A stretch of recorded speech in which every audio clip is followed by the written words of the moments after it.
गंगा दशहरा के मौके पर राज्य के 47 स्थानों पर दामोदर महोत्सव का आयोजन। लोहरदगा के चूल्हा पानी में राज्यपाल संतोष कुमार गंगवार ने महोत्सव का किया शुभारंभ। विभागीय कार्यों में तेजी लाने के उद्देश्य से मुख्यमंत्री आज से 11 जून तक करेंगे मैराथन समीक्षा। पहले दिन जल संसाधन, पेयजल और वाणिज्यिक कर विभाग की हो रही समीक्षा। हॉकी झारखंड की स्पेशल जनरल बॉडी ने राष्ट्रीय खेल अधिनियम 2025 के अनुरूप नए बायलॉज को दी मंजूरी। हॉकी झारखंड के आम चुनाव पर बनी सहमति। और राज्य में भीषण गर्मी से जनजीवन प्रभावित। जमशेदपुर में गर्मी से 3 लोगों की मौत। गढ़वा, पलामू और चतरा समेत कई जिलों में हीट वेव को लेकर चेतावनी।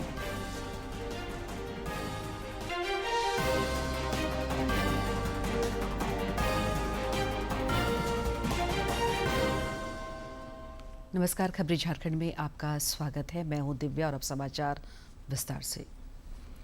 राष्ट्रपति द्रौपदी मुर्मू आज राष्ट्रपति भवन में 66 विशिष्ट लोगों को वर्ष 2026 के पद्म पुरस्कार प्रदान करेंगी। मरणोपरांत दिशोम गुरु शिबू सोरेन को पद्म भूषण पुरस्कार दिया जाएगा। समारोह में उपराष्ट्रपति सीपी राधाकृष्णन, प्रधानमंत्री नरेंद्र मोदी और गृह मंत्री अमित शाह भी उपस्थित रहेंगे। राष्ट्रपति द्रौपदी मुर्मू आज राष्ट्रपति भवन के गणतंत्र मंडप में आयोजित साल 2026 के नागरिक अलंकरण समारोह में पद्म पुरस्कार प्रदान करेंगे।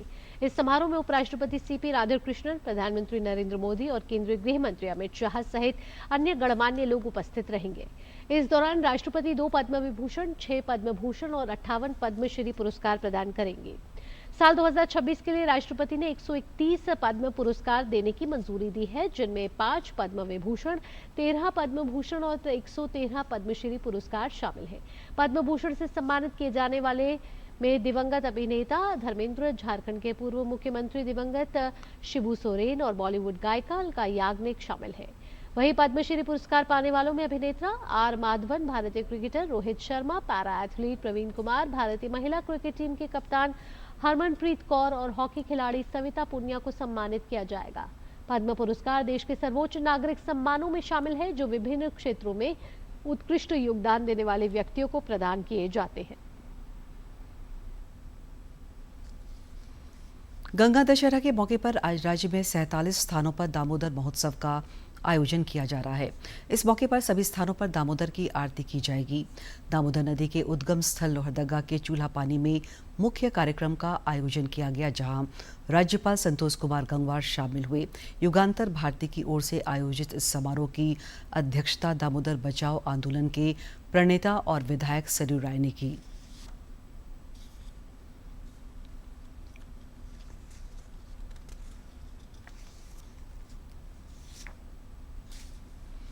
नई दिल्ली में आयोजित जनजातीय सांस्कृतिक समागम में केंद्रीय गृह मंत्री अमित शाह ने जनजातियों से भ्रांतियों से बचने और भेद डालने वालों को पहचानने की अपील की। इस मौके पर उन्होंने जनजातीय समाज से एकजुट होकर विकसित और समृद्ध भारत की ओर आगे बढ़ने का आह्वान किया।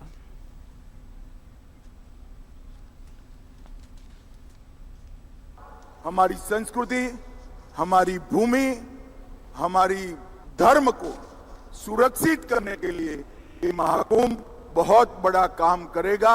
हम भ्रांतियों से बचे, भेदभाव करने वालों को पहचाने और एक मुश्त एकजुट होकर 2047 में विकसित भारत, समृद्ध भारत बनाने की दिशा में हम आगे बढ़े।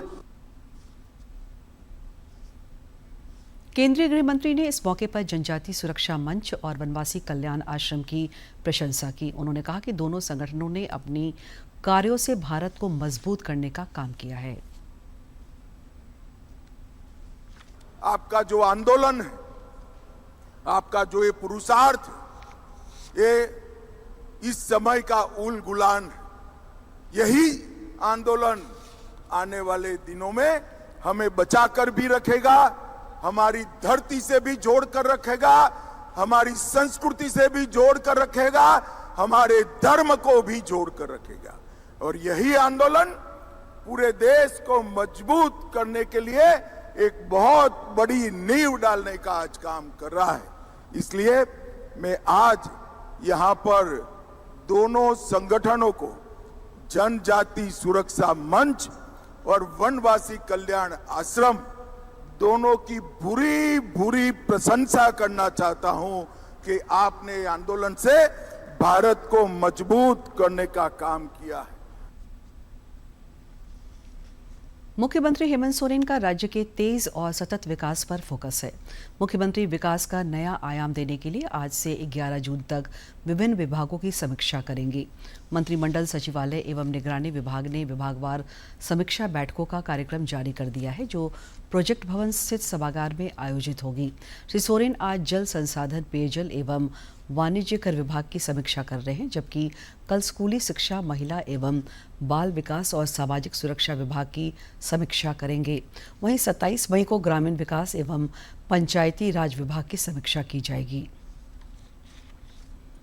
पंडित दीनदयाल उपाध्याय प्रशिक्षण महाअभियान के तहत धनबाद में भाजपा के 2 दिवसीय जिला प्रशिक्षण वर्ग का आयोजन किया गया।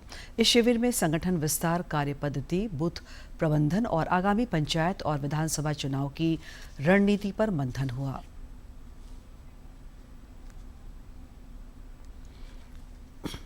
धनबाद में भाजपा के 2 दिवसीय जिला प्रशिक्षण वर्ग में नेताओं ने कार्यकर्ताओं को अनुशासन और संगठन की मजबूती का पाठ पढ़ाया। साथ ही संगठन विस्तार, कार्य पद्धति, बूथ प्रबंधन और चुनावी रणनीति से अवगत कराया गया। मौके पर झरिया विधायक रागिनी सिंह ने कहा कि वर्ग के माध्यम से कार्यकर्ताओं का चरित्र निर्माण होता है।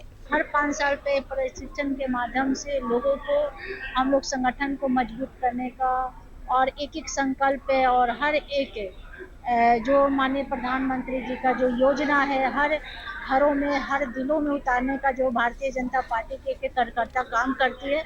वहीं विधायक राज सिन्हा ने कहा कि प्रशिक्षण कार्यक्रम के माध्यम से कार्यकर्ताओं को पार्टी की नीतियों से अवगत कराया जाता है। इस दौरान उन्होंने ट्रेजरी घोटाला, बिजली पानी संकट, मैया सम्मान योजना समेत विभिन्न मुद्दों पर राज्य सरकार को घेरा। जो भ्रष्टाचार में आकंठ डूबी हुई है, आप देख रहे हैं हजारों करोड़ रुपए के ट्रेजरी घोटाले हो रहे हैं। लोगों को पानी नहीं मिल रहा, लोगों को बिजली नहीं मिल रहा, लोगों के चलने के लिए अच्छी सड़कें नहीं मिल रही हैं।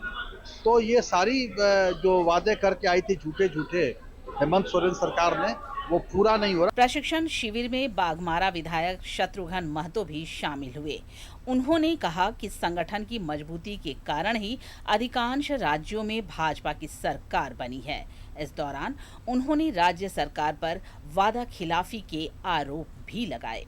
आप समझ सकते कि हेमंत सोरेन सरकार पूर्व चुनाव में आपने देखा किस तरह वादा किए थे, लेकिन उन्होंने वादा खिलाफी काम किया है। आज बिजली पानी के लोग तरस रहे हैं, चारों तरफ देखिए हाहाकार मची हुई है, चारों तरफ धरना प्रदर्शन जारी है। 2 दिवसीय प्रशिक्षण वर्ग में भाजपा नेताओं ने कार्यकर्ताओं को संगठन की विचारधारा और कार्यशैली से अवगत कराते हुए आगामी चुनावों के लिए तैयार रहने का आह्वान किया। कार्यक्रम में बड़ी संख्या में पार्टी पदाधिकारी और कार्यकर्ता मौजूद रहे। धनबाद से अजय कुमार सिन्हा की रिपोर्ट।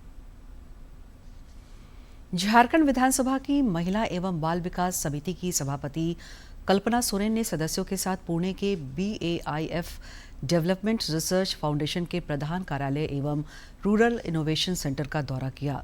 इस दौरान उन्होंने पशु नस्ल सुधार, हाई वैल्यू एग्रीकल्चर तथा ग्रामीण विकास से जुड़ी विभिन्न गतिविधियों का अवलोकन किया और विस्तृत जानकारी प्राप्त की। दौरे के दौरान BAIF की ओर से ग्रामीण आजीविका, कृषि विकास और सामुदायिक सशक्तिकरण के क्षेत्र में किए जा रहे कार्यों को सराहा गया। समिति के सदस्यों ने कहा कि संस्था द्वारा विकसित नवाचार और मॉडल ग्रामीण क्षेत्रों में रोजगार और आत्मनिर्भरता बढ़ाने में महत्वपूर्ण भूमिका निभा रहे हैं।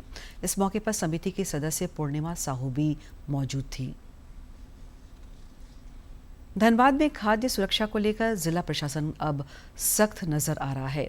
उपायुक्त आदित्य रंजन के निर्देश पर जिले में 2 दिवसीय विशेष जांच अभियान शुरू किया गया है। इस दौरान स्ट्रीट फूड दुकानों, होटल और रेस्टोरेंट के खाद्य पदार्थों की जांच की गई।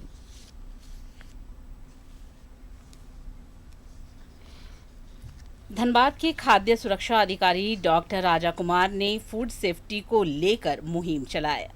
सरायढेला मार्केट में food safety on wheel team की मदद से स्ट्रीट फूड दुकानों से खाद्य पदार्थों के सैंपल लिए गए। रांची से आई मोबाइल फूड टेस्टिंग लैब में मौके पर ही खाद्य पदार्थों की जांच की।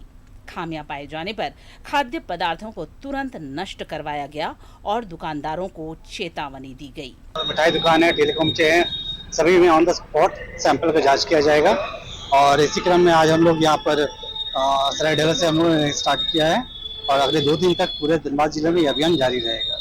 अभियान के दौरान मौजूद ग्राहकों और दुकानदारों ने भी जिला प्रशासन की इस पहल का स्वागत किया। लोगों ने कहा कि छोटे स्ट्रीट फूड विक्रेताओं के साथ साथ बड़े होटल और रेस्टोरेंट में भी नियमित जांच अभियान चलाया जाना चाहिए। उनका करना सही है, लेकिन मेरा कहना है कि सिर्फ यहीं पे लागू हो रहा है या फिर बड़े बड़े रेस्टोरेंट वगैरह में भी ये चीज देखी तो जांच से संतुष्ट है? आखिर वो चेक किए तो वो तो सही था, ठीक है, उनका करना सही है, लेकिन मेरा कहना है कि सिर्फ यहीं पे ये चीज हो रहा है या फिर बड़ा बड़ा रेस्टोरेंट वगैरह है वहाँ पे आपका कहना रेस्टोरेंट में भी होना चाहिए? जी बिल्कुल। बोले कि कचरा हटा दिए तो हम सामान फेंक दिए सब, आगे दोबारा कभी नहीं करेंगे, लेकिन मेरा कहना है कि सारा दुकान वाला का बोलिए। खाद्य सुरक्षा को लेकर जिला प्रशासन की ओर से संचालित यह विशेष अभियान अगले 2 दिनों तक जारी रहेगा और जिले भर के खाद्य प्रतिष्ठानों की जांच की जाएगी ताकि लोगों को सुरक्षित और शुद्ध खाद्य सामग्री मिल सके। धनबाद से अजय कुमार सिन्हा की रिपोर्ट। समाचार। भारत ने 100 गीगावाट से अधिक सौर ऊर्जा उत्पादन कर एक महत्वपूर्ण उपलब्धि हासिल की है। इससे अक्षय ऊर्जा के क्षेत्र में वैश्विक स्तर पर भारत की स्थिति मजबूत हुई है। नवीन एवं नवीकरणीय ऊर्जा मंत्रालय ने एक बयान में कहा है कि यह उपलब्धि स्वच्छ हरित भविष्य के प्रति देश की प्रतिबद्धता का प्रमाण है। भारत अब सिर्फ ऊर्जा उपभोक्ता नहीं बल्कि ग्रीन एनर्जी की वैश्विक दौड़ में एक बड़ी ताकत बनता जा रहा है। देश ने सौर ऊर्जा के क्षेत्र में नया मुकाम हासिल करते हुए 150 गीगावाट से ज्यादा स्थापित क्षमता पार कर ली है और सिर्फ पिछले 1 साल सोलर क्षमता में रिकॉर्ड 44 गीगावाट की बढ़ोतरी हुई है। सरकार इसे भारत की ग्रीन एनर्जी क्रांति बता रही है, तो वहीं एक्सपर्ट्स इसे देश की ऊर्जा सुरक्षा और आत्मनिर्भरता की दिशा में एक बड़ा कदम मान रहे हैं। आज भारत दुनिया के सबसे तेजी से बढ़ते सोलर मार्केट्स में शामिल हो चुका है, जहां बड़े बड़े सोलर पार्क, रूफटॉप सोलर और गांवों तक पहुंचती स्वच्छ ऊर्जा देश की नई ऊर्जा तस्वीर बदल रहे हैं। केंद्र सरकार ने पर्यावरण संस्था नेट कनेक्ट फाउंडेशन को दिए जवाब में ये स्पष्ट किया है कि ये रिकॉर्ड बढ़ोतरी राष्ट्रीय सौर मिशन और कई सरकारी योजनाओं की वजह से संभव हुई है। सरकार का फोकस सिर्फ बिजली उत्पादन बढ़ाने पर नहीं बल्कि हर घर, हर गांव और किसानों तक सौर ऊर्जा पहुंचाने पर भी है। इसी रणनीति के तहत रूफटॉप सोलर से लेकर किसानों के लिए सोलर पंप और देश भर में बड़े सोलर पार्क विकसित किए जा रहे हैं। साथ ही भारत अब सिर्फ सोलर ऊर्जा इस्तेमाल करने वाला देश नहीं बल्कि सोलर मैन्युफैक्चरिंग हब बनने की दिशा में भी तेजी से आगे बढ़ रहा है। दुनिया के तेजी से बढ़ते सोलर मार्केट्स में भारत अब शामिल हो चुका है। 2014 के बाद से सोलर सेक्टर में तेज निवेश, नई नीतियां और निजी कंपनियों की बढ़ती भागीदारी ने भारत की ऊर्जा तस्वीर को पूरी तरह से बदल दिया है। आज राजस्थान से गुजरात तक और लद्दाख से तमिलनाडु तक देश के कई हिस्से सोलर एनर्जी हब बनते जा रहे हैं। यही वजह है कि भारत अब दुनिया के बड़े ग्रीन एनर्जी खिलाड़ियों में गिना जाने लगा है। नेट कनेक्ट फाउंडेशन ने प्रधानमंत्री से स्वच्छ भारत अभियान की तर्ज पर देशव्यापी मास सोलर मिशन शुरू करने की मांग भी की है। फाउंडेशन का मानना है कि अगर सौर ऊर्जा को जन आंदोलन बनाया जाए तो भारत तेजी से स्वच्छ और सस्ती ऊर्जा की ओर बढ़ सकता है। इसके तहत घरों की छतों पर सोलर पैनल, सड़कों पर सोलर स्ट्रीट लाइट, इलेक्ट्रिक वाहनों के लिए चार्जिंग नेटवर्क और किसानों के लिए सोलर पंप जैसी सुविधाओं को बड़े स्तर पर बढ़ावा देने की मांग की गई है। साथ ही MSMEs को जोड़कर देश में ग्रीन जॉब्स और घरेलू मैन्युफैक्चरिंग को भी मजबूती देने पर जोर दिया गया है। विशेषज्ञों का मानना है कि भारत की बढ़ती सोलर क्षमता सिर्फ पर्यावरण के लिए नहीं बल्कि देश की आर्थिक और रणनीतिक सुरक्षा के लिए भी बेहद अहम है। सौर ऊर्जा अब सिर्फ पर्यावरण बचाने का विकल्प नहीं बल्कि भारत की आर्थिक ताकत और रणनीतिक मजबूती का बड़ा आधार बनती जा रही है। 150 गीगावाट का ये आंकड़ा सिर्फ एक उपलब्धि नहीं बल्कि उस नए भारत की तस्वीर है जो आने वाले समय में ऊर्जा के क्षेत्र में आत्मनिर्भर और वैश्विक नेतृत्व की ओर बढ़ रहा है, जहां भारत दुनिया को स्वच्छ ऊर्जा की नई दिशा दिखाने की तैयारी कर चुका है। आंचल गुलाटी की रिपोर्ट, डीडी न्यूज। प्रधानमंत्री नरेंद्र मोदी इस महीने की 31 तारीख को आकाशवाणी से मन की बात कार्यक्रम में अपने विचार साझा करेंगे। यह इस मासिक रेडियो कार्यक्रम की 134वीं कड़ी होगी। आम लोग भी टोल फ्री नंबर 1800-11-7800 पर कार्यक्रम के लिए अपने विचार और सुझाव भेज सकते हैं। महीने का आखिरी रविवार जब बजते हैं सुबह के 11, एक साथ होता है पूरा देश सुनने मन की बात। मेरे प्यारे देशवासियों, नमस्कार। मन की बात में आप सबका स्वागत है। यहाँ होती है मैं नहीं हम की बात, सामूहिकता की शक्ति के साथ, मोदी जी के साथ देश का संवाद और जन जन से सीधा जुड़ाव। साथ आते हैं करोड़ों दिल और होती है देश के छोटे कस्बों गांव में उभरते इनोवेटिव आइडियाज की बात। अपनी सेवा से समाज बदलने में जुटे साइलेंट हीरोज की बात। भाषा और परंपरा, विज्ञान और विरासत की बात। विदेश में भारतीय संस्कृति की बात। अन्नदाता की मेहनत, नारी शक्ति की लगन, खेल का जज्बा, युवाओं की आकांक्षा, भारतीय श्वान से लेकर पेड़ और प्रकृति की बात, योग और आयुर्वेद से आरोग्य की बात, स्वच्छता से लेकर हर घर तिरंगा की बात। आत्मनिर्भर बनते, विकसित होते, विश्व बंधु भारत की बात। मन की बात, जिसमें है एक भाव, नेशन फर्स्ट, जहां हर कहानी बनती है किसी और के लिए हौसला। बात देश की, सबके मन की। मेरे लिए मन की बात ये एक कार्यक्रम नहीं, मेरे लिए एक आस्था, पूजा, व्रत है। तभी तो रहता है इंतजार आए महीने का आखिरी रविवार और देश कहे चलो सुने मन की बात, आकाशवाणी और दूरदर्शन के नेटवर्क पर। पूर्वी सिंहभूम जिला अग्रवाल सम्मेलन और श्री राम मंदिरम समिति के संयुक्त तत्वाधान में कल बालाजी अन्न प्रसादम कार्यक्रम का आयोजन किया गया। इस आयोजन में सैकड़ों श्रद्धालुओं के बीच भगवान श्री वेंकटेश्वर बालाजी का प्रसाद वितरित किया गया। मौके पर अखिल भारतीय अग्रवाल सम्मेलन के राष्ट्रीय अध्यक्ष बसंत मित्तल और महिला सम्मेलन की राष्ट्रीय उपाध्यक्ष रूही अग्रवाल समेत कई राष्ट्रीय स्तर के अतिथि शामिल हुए। जमशेदपुर के लोगों ने और झारखंड के लोगों ने ये करवाया है इतना बड़ा भंडारा। 2500 लोगों को खिलाने की कोशिश की जा रही है। आज ये लोग हर साल इस भंडारे का आयोजन करते हैं। यहाँ आके ऐसा लग रहा है कि मैं तिरुपति बालाजी 2007 में जब गई थी तो मैं भगवान का स्वरूप यहाँ देख रही हूँ। झारखंड फले फूले, उनका आशीर्वाद मिले और हम लोगों को भी तिरुपति बालाजी का आशीर्वाद मिले और सभी कुशल रहें, स्वस्थ रहें, यही कामना है।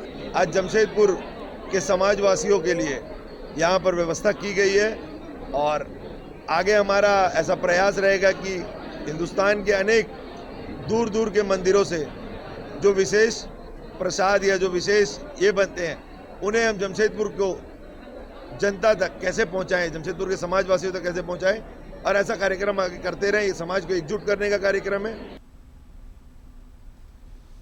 जमशेदपुर में रविंद्रनाथ टैगोर और कवि काजी नजरुल इस्लाम की जयंती भव्य रूप में मनाई गई। इस अवसर पर गीत संगीत, कविता पाठ और विभिन्न सांस्कृतिक कार्यक्रमों के माध्यम से विभूतियों को भावपूर्ण श्रद्धांजलि अर्पित की गई। इस दौरान कलाकारों ने मनमोहक प्रस्तुतियों से लोगों को भाव विभोर किया।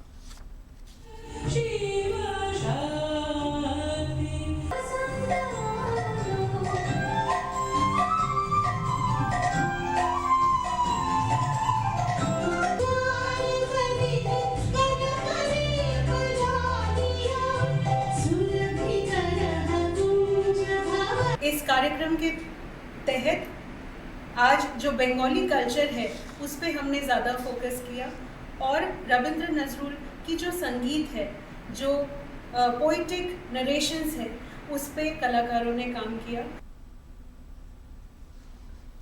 रांची में आयोजित हॉकी झारखंड की स्पेशल जनरल बॉडी की बैठक में राष्ट्रीय खेल अधिनियम 2025 के अनुरूप नए बायोलॉज को सर्वसम्मति से मंजूरी दी गई। बैठक में जिला इकाइयों को महिला और पुरुष खिलाड़ियों की सूची जमा करने तथा संगठनात्मक प्रक्रियाओं को समयबद्ध तरीके से पूरा करने के निर्देश दिए गए। इसके अलावा 2026-30 के लिए हॉकी झारखंड के आम चुनाव कराने पर भी सहमति बनी। राज्य में सूर्य की तपिश और लू की दोहरी मार से जनजीवन प्रभावित हुआ है। पिछले 24 घंटे के दौरान डाल्टनगंज में अधिकतम तापमान 44 डिग्री सेल्सियस रिकॉर्ड किया गया। मौसम विभाग ने आज गढ़वा, पलामू और चतरा जिलों में हीट वेव को लेकर अलर्ट जारी किया है। इधर राजधानी रांची में भी चिलचिलाती धूप ने जीवन की रफ्तार को थाम रखी है। हालांकि मौसम विज्ञान केंद्र ने कुछ इलाकों में तेज हवा के साथ बारिश की संभावना व्यक्त की है, जिससे उमस, तेज धूप और लू से थोड़ी राहत मिलने की उम्मीद है।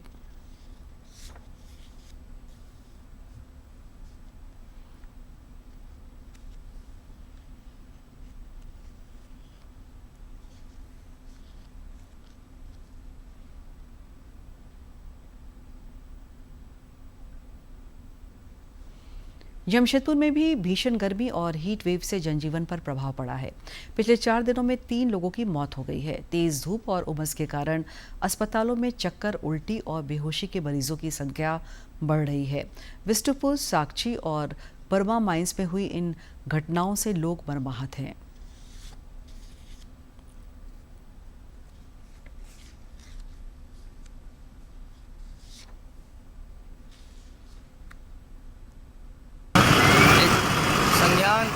रूप से जनहित के लिए उन सबों को सेट बनाना चाहिए, गाड़ा को उपलब्ध कराना चाहिए, ताकि राहगीरों को सहूलियत होता है और कुछ न कुछ राहत मिलता है। कि आज प्रचंड गर्मी के कारण एक आदमी का मृत्यु हो गया है, जो प्रत्येक रूप में सामने गिरा हुआ है।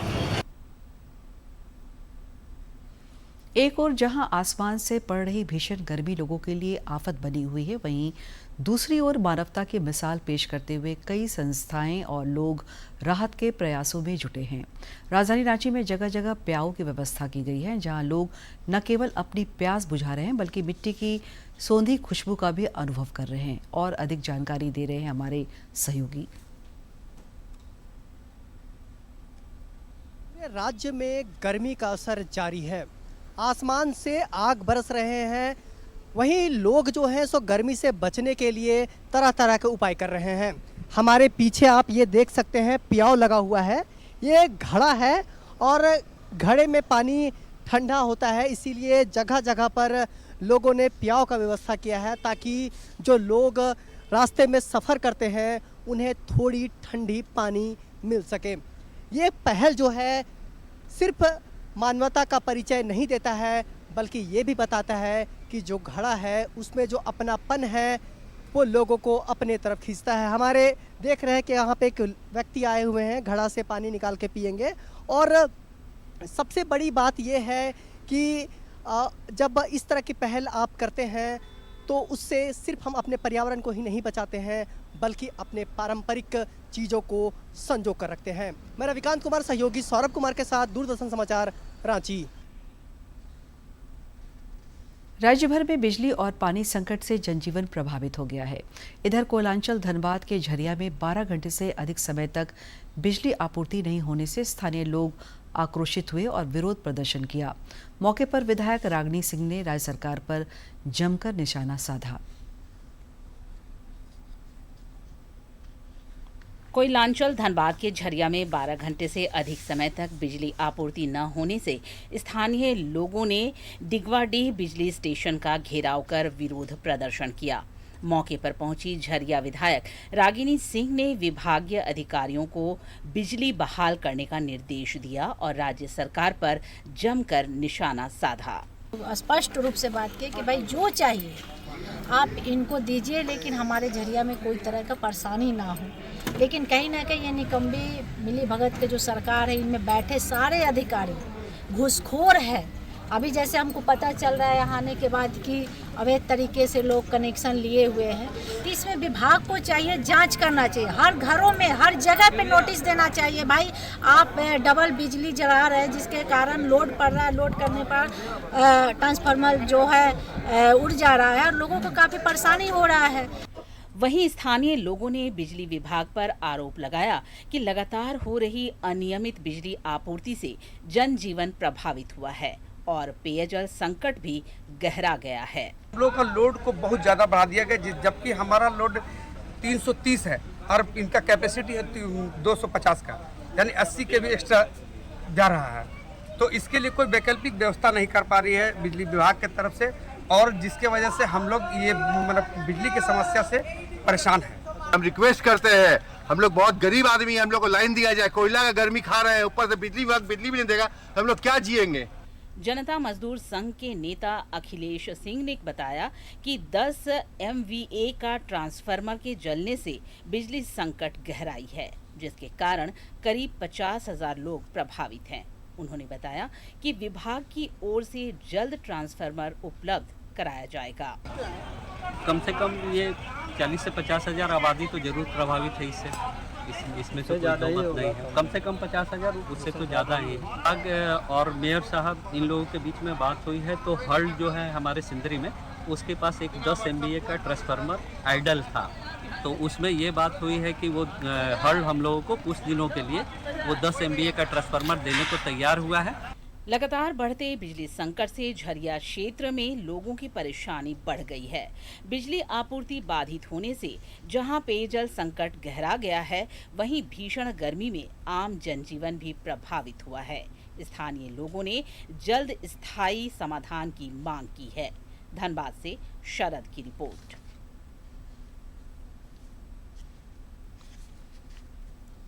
अंत में मुख्य समाचार एक बार फिर।